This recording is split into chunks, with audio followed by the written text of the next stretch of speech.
Hi friends, இன்றைக்கி நம்ம என்ன பார்க்க போகிறோன்னா பூஜை சாமான் வந்துட்டு ஈஸியாக வந்துட்டு நம்ம அப்படியே பார்க்குறதுக்கு ரொம்ப பளிச்சுன்னு இருக்கிற மாதிரி எப்படி தொலைக்கிறது அப்படின்னு தான் நான் உங்களுக்கு காமிச்சிருக்கேன்.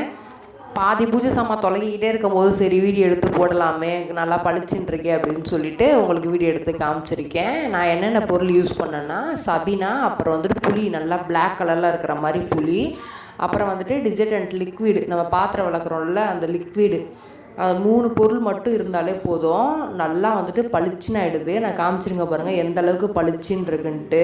ஒரு நியூஸ் பேப்பர் இல்லைனா டிஷ்யூ பேப்பர் இந்த மாதிரி எடுத்து அந்த எண்ணெய் பிசுறுலாம் இருக்கும்ல, அதை ஃபஸ்ட்டு நீங்கள் நல்லா லைட்டாக சுத்தம் பண்ணி வச்சுக்கோங்க. சுத்தம் பண்ணிவிட்டு ஒரு பெரிய ஒரு தட்டு நான் வச்சுருந்தேன். அந்த தட்டில் வந்துட்டு பூஜை சாமான்லாம் போட்டு அதில் கொஞ்சம் தண்ணி, இந்த தேய்க்க இருக்கும்ல அந்த தண்ணி, அதை அதுலேயே ஊற்றி கொஞ்சம் நேரம் நல்லா தேய்க்கிறதுக்கு வந்துட்டு நான் ஸ்டீல் ஸ்க்ரப்பர் இந்த மாதிரிலாம் நான் எதுவும் யூஸ் பண்ணலை. தேங்காவோட நார் தான், அதை வச்சு தேய்ச்சோம்னால அதையும் நம்ம புளியும் எடுத்து அப்படியே நம்ம தேய்க்கும் போதே ரொம்பவே பளிச்சுன்னு ஆகுது. உருளி தான் வந்துட்டு நம்மளுக்கு சீக்கிரமாக கருத்த மாதிரியே இருக்கும். அதனால் வந்துட்டு நான் என்ன பண்ணுவேன்னா அந்த சபீனா, புளி, அப்புறம் டிஜர்ஜென்ட் லிக்விடு, இதை 3த்தையுமே ஃபஸ்ட்டே வந்துட்டு அந்த உருளியில் போட்டு ஊற வச்சுருவேன். ஊற வச்சு அதிலேருந்து எடுத்து எல்லா சாமானையும் தேய்ச்சிருவேன். அப்புறம் கடைசியில் பார்த்தோம்னா அந்த உருளியே நல்லா பளிச்சுன்னு ஆகிடும்.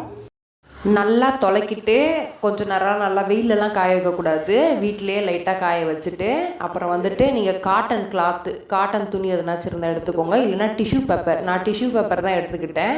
அதை வச்சு நல்லா நம்ம தொடச்சி எடுக்கும்போது நல்லா பளிச்சுன்னு ஆகிடும்.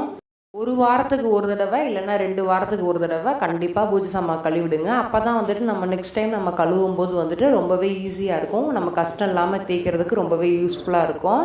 வேலைக்கு போகிற பெண்களாக இருந்தீங்கன்னா நீங்கள் சிம்பிளாகவே பூஜை சாமான் வச்சுக்கோங்க. அப்போ தான் வந்துட்டு நீங்கள் கழுவுறதுக்குலாம் ரொம்பவே உங்களுக்கு டைம் இருக்கும்.